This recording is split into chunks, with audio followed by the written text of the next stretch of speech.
During the holidays, you can always find kids dancing at this spectacular house in Ellicott City, but on this night, something wonderful is happening here. I'm Megan Pringle. We'll have the details straight ahead. This time of year, but this year was very special and made for one unforgettable night. It brought people together and brought the community together that we never, in a way that we never thought it would.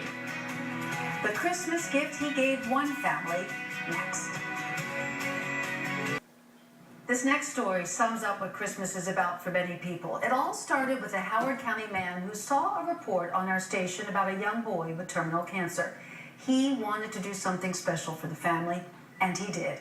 Here's 11 News reporter Megan Pringle.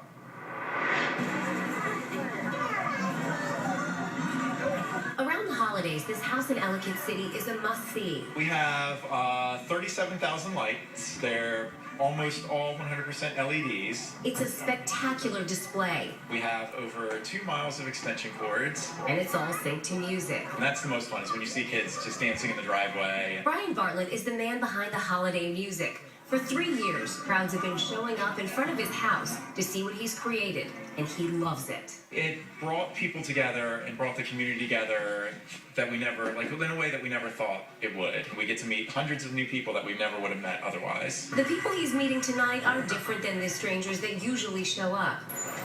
There you go. The Bartletts learned about a family in Glen Burnie through a story we did on TV 11.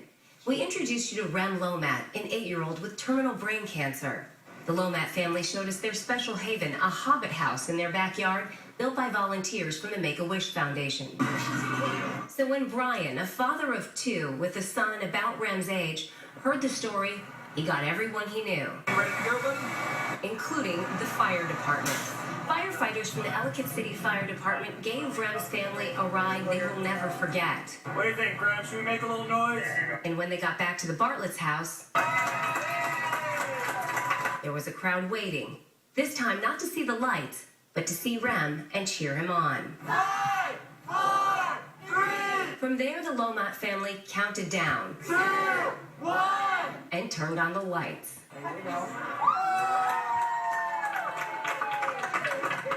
One other goal the Bartlett family had was to really help the Lomats, and they were hoping this gathering would do it, not by just a spectacular light show, but also support the family's GoFundMe site. You see, neither parent is working right now because time is precious. So that donation poll you see right there is being used to help that family tonight. If everybody here just donates a little bit, it would make a huge difference for their family. The difference is huge.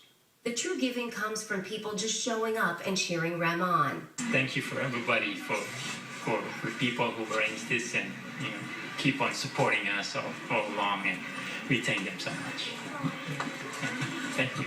At a time when making memories matters the most, this experience will always be with them. It's very memorable, it's different, and it's going to stay with us forever. It will for Brian, too. His light display has allowed him to see so much happiness just from his driveway. And that's the one thing I've definitely learned from our light display, is how something that you think is so little can have such an impact. It did for the Lomats, and likely for the strangers who came out to be a part of it as well. In Ellicott City, Megan Pringle, WBAL-TV 11 News. Great story there.